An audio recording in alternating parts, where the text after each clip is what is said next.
Arabia TV, kita bisa belajar bahasa Arab bersama-sama di channel kami yang lain, yang baru, yakni Arab Mudah Channel.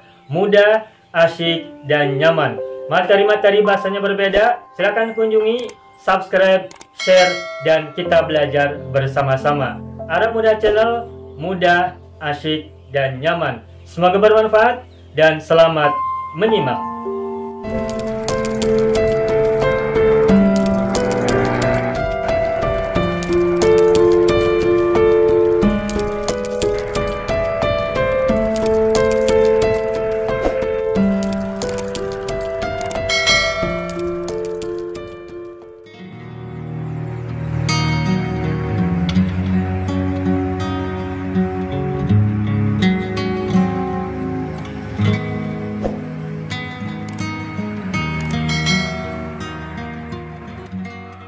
Kapan puasa ini diwajibkan? Kapan puasa Ramadan itu diwajibkan atas umat beriman lewat Rasulullah? Kalau kita baca kitab Fathul Mu'in, itu puasa Ramadan sebagai puasa kewajiban atas kita umat beriman itu diwajibkan pertama kali atas umat beriman itu pada tahun kedua Hijrah, pada bulan Sya'ban penetapannya. Rasulullah kan hijrah dari Mekah ke Madinah. Nah, pada tahun pertama puasa Ramadan belum diwajibkan.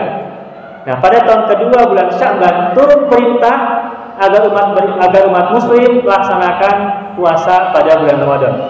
Turun perintahnya pada bulan Sya'ban. Nah, besok Ramadan kewajiban puasa bulan Ramadan sudah turun. Itu pada tahun kedua Hijrah. Turun kewajibannya pada bulan Sya'ban. Berarti enggak hari kedua bulan Ramadan baru turun kewajiban puasa, tidak. Jadi turun kewajiban puasanya pada bulan Sya'bannya sebelumnya. Nah, terus pas masuk Ramadan, dari sejak hari pertama sudah menjalankan ibadah saum Ramadan. Nah, terus pertanyaannya kemudian Rasulullah itu ketika kan kewajiban puasa Ramadan mulai dilakukan pada tahun kedua Hijrah. Terus apakah Rasulullah juga pernah berpuasa sebelum hijrah atau pada saat di Mekah? Kalau kewajiban puasa sebagai sebuah kewajiban yang diperintahkan oleh Allah pada bulan Ramadan, ya dalam sejarah terjadi pada tahun kedua hijrah. Tetapi ini tidak lantas bermakna bahwa Rasulullah tidak melaksanakan puasa pada saat sebelumnya. Bahkan ketika di Makkah, bahkan ketika sebelum dia akan jadi Rasul. Mungkin ibu pernah mendengar riwayat atau pernah mendengar cerita atau kisah tentang Rasulullah. Ketika Rasulullah hendak bercampur dengan istri beliau Siti Khadijah untuk kelahiran putri yang terakhir, siapa? Siti Fatimah. Sebelum beliau bercampur pertama kali untuk kelahiran Siti Fatimah itu, menurut riwayat beliau itu melaksanakan puasa dulu selama 40 hari baru bercampur. Puasa 40 hari dulu, setelah puasa 40 hari selesai baru bercampur dengan istri beliau untuk menyiapkan kelahiran putri tercinta yang kelak menjadi penerus keturunan beliau. Satu-satunya putra dan putri Rasulullah yang menjadi wasilah kelahiran keturunan Rasulullah itu ya Siti Fatimah, putri bungsu beliau. Dan Rasulullah telah menyiapkan untuk kelahiran putri terakhir ini, putri tercinta beliau, Siti Fatimah itu dengan persiapan secara spiritual berpuasa selama 40 hari sebelum bercampur dengan istri beliau untuk menyiapkan kelahiran putri beliau itu, Siti Fatimah Zahra. Dan kapan Siti Fatimah lahir? Siti Fatimah itu lahir pada saat Rasulullah berusia 35 tahun. Lalu kapan beliau akan jadi Nabi? Pada usia 40 tahun. Rasulullah Nabi Muhammad dilantik menjadi Nabi itu pada saat usia beliau 40 tahun. Dan beliau memiliki putri terakhir Siti Fatimah Zahra pada saat beliau berusia 35 tahun. Berarti ketika Nabi, ketika Rasulullah, ketika Muhammad diangkat menjadi Nabi, Siti Fatimah berusia berapa tahun? 5 tahun. Gitu. Nah, Rasulullah sebelum bercampur dengan istrinya itu menyiapkan untuk kelahiran putri beliau Siti Fatimah itu dengan berpuasa selama 40 hari. Berarti betul-betul sangat dipersiapkan ya. Berarti kalau gitu sudah apa ya? Sudah sangat luar biasa persiapan Rasul itu untuk menyiapkan kelahiran putrinya. Nah, kalau kita gitu nggak, Bu? Pengen punya keturunan, ya Allah, anugerahkanlah saya keturunan, misalkan buat yang belum ya. Atau buat yang mau lagi, ya Allah, anugerahkanlah saya keturunan yang soleh dan solehah, yang kualitas ruhaninya sebegitu rupa dan sebegitulah gitu intinya. Terus kita berniat untuk berpuasa untuk menyiapkan kelahiran putri atau putra yang kita harapkan. Kira-kira kita begitu nggak? Selama ini, kemarin, nggak ya Bu ya? Nah, Rasulullah menyiapkan kelahiran untuk putrinya itu sampai 40 hari puasa. Nah, tapi ini bukan puasa wajib, tapi ini puasa dalam rangka Rasulullah ingin mendekatkan diri kepada Allah sambil berharap kepada Allah, berdoa. Terus pertanyaan, emang Rasulullah ketika belum diangkat jadi Nabi sudah berallah, sudah bertuhan? Sampai beliau memanggil Allah atau memanggil Tuhannya, berdoa kepada Tuhannya agar berikan kebaikan untuk kehidupannya, termasuk buat putrinya dan putra-putra yang lainnya. Nah, begini Bu, tentang teori kenabian. Meskipun Nabi Muhammad itu dilantik menjadi Nabi pada usia 40 tahun, itu tidak berarti bahwa beliau tidak memiliki karakteristik kenabian sejak kelahiran. Meskipun Nabi Muhammad dilantik jadi Nabi pada usia 40 tahun, tapi itu tidak bermakna bahwa beliau tidak memiliki karakteristik sifat-sifat kenabian sejak kelahirannya. Melainkan justru sejak sebelum lahir, bahkan sejak sebelum janin beliau tumbuh di rahim ibundanya Siti Aminah, itu beliau sudah menampakkan ciri-ciri kenabian lewat orang tuanya, Ayahanda Abdullah dan ibunda Siti Aminah. Dan bahkan ketika beliau lahir, itu kan kita baca riwayat kan lahirnya pun dipenuhi dengan keajaiban. Itu berarti tanda-tanda kenabian. Dan ketika beliau sudah lahir, kemudian beliau hendak dipersusukan oleh siapa yang hendak menyusui beliau. Waktu itu kan banyak perempuan yang dari perkampungan Bani Sa'ad itu mencari bayi-bayi untuk disusui di kota Mekah, di Jazirah, di kota Mekah yang di Ummul Qura.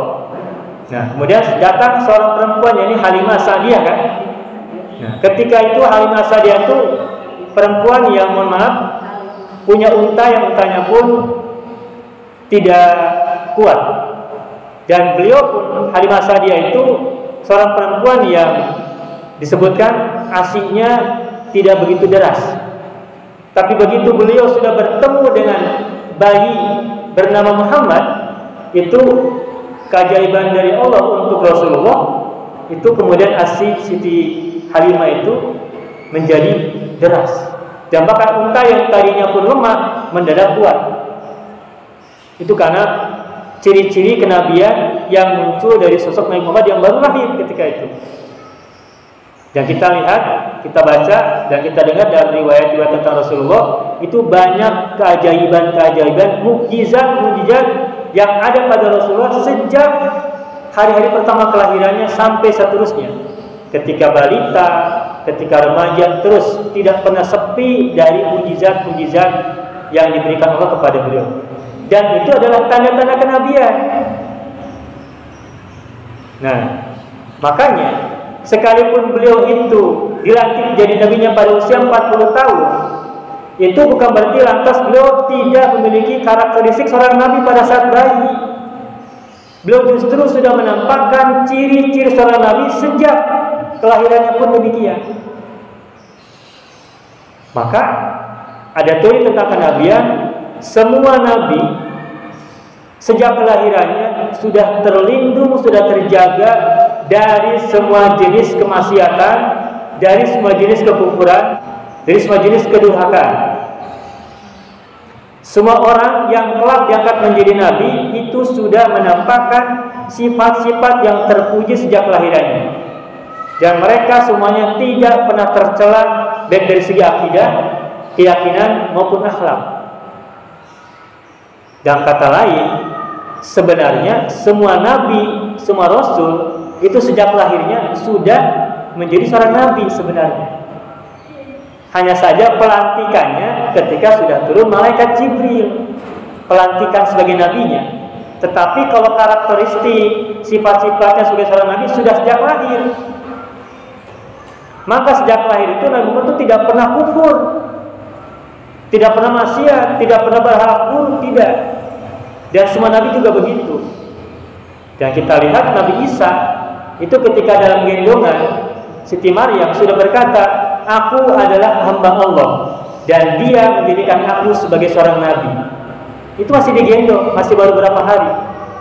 Dan Nabi Isa dibandingkan dengan Nabi Muhammad, siapa yang lebih utama? Nabi Muhammad. Nabi Muhammad itu adalah afdalul anbiya wal mursalin, nabi yang paling utama, rasul yang paling utama.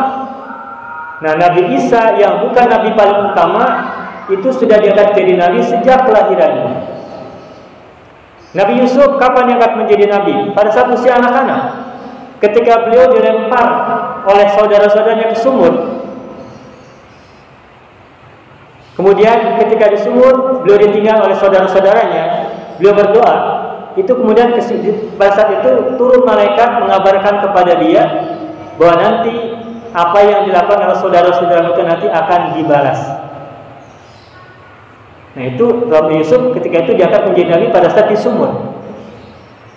Dan jauh sebelum itu Nabi Yusuf pun pernah bermimpi tentang melihat 11 bintang, matahari dan bulan sujud kepadanya, ya kan ya? Inni raitu ahada asyara kaukaban wasyamsa wal qamara raitu li sajidin. Itu mimpi yang betul, mimpi yang benar, ar-ru'ya as-shadiqah. Nabi Yusuf. Nabi Yahya juga sama. Nabi Yahya itu diangkat menjadi nabi pada saat usia masih kecil, masih anak-anak.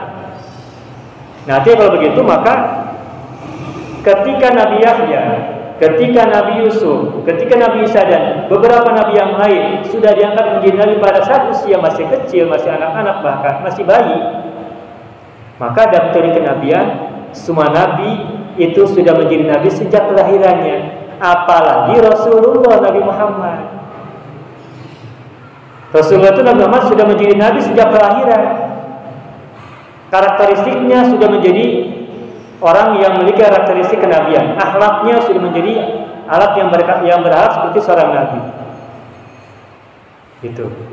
Nah, kalau gitu maka Rasulullah juga ketika lahir sampai kemudian diangkat menjadi nabi, dilantik jadi nabi pada saat usia 40 tahun, beliau tidak pernah tercemar dengan kemusyrikan, tidak pernah tercemar oleh kekufuran atau kemaksiatan.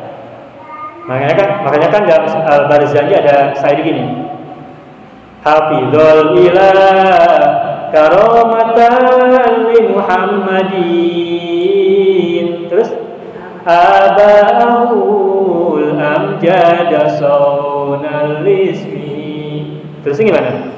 Tarku sifat falam yusibuhum ma'ruf min adama wa ila abi wa ummihi. Itu syair dalam Barzanji menceritakan tentang sosok Nabi Muhammad, bahwa beliau tidak pernah tersentuh oleh kefasikan, oleh kekufuran, oleh kemaksiatan, oleh kedurhakaan. Bahkan seluruh orang tua beliau leluhurnya, Siti Aminah, Abdullah, Abdul Muthalib, Siti Fatimah, nenek beliau. Siti Fatimah itu nama banyak. Nenek Rasulullah, istri dari Abdul Muthalib namanya Fatimah. Beliau punya paman namanya Abu Thalib.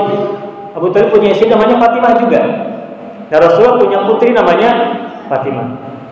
Nah, jadi Rasulullah itu leluhurnya, ayah ibundanya, kakek neneknya, terus sampai Nabi Adam itu tidak tercemari oleh kekufuran dan dosa serta aib-aib jahiliyah. Falam yusibuhum ma'aruhu min adam wa ila abihi wa ummihi. Gitu. Kesimpulannya, Rasulullah itu adalah orang yang sudah sangat dekat dengan Allah sejak kelahirannya, dan puncaknya ketika usia 40 tahun beliau dilantik menjadi seorang nabi. Jadi 40 tahun itu adalah pelantikan sebagai nabi, bukan berarti beliau baru memiliki akhlak kenabian, bukan. Akhlak beliau, ilmu beliau sudah sangat bagus, sudah sangat luar biasa, sudah sangat dekat dengan Allah sejak kelahiran, makanya beliau dapat mukjizat banyak dari Allah. Jadi kesimpulannya, syariat puasa itu juga disyariatkan kepada umat Nabi Muhammad dan juga umat-umat terdahulu.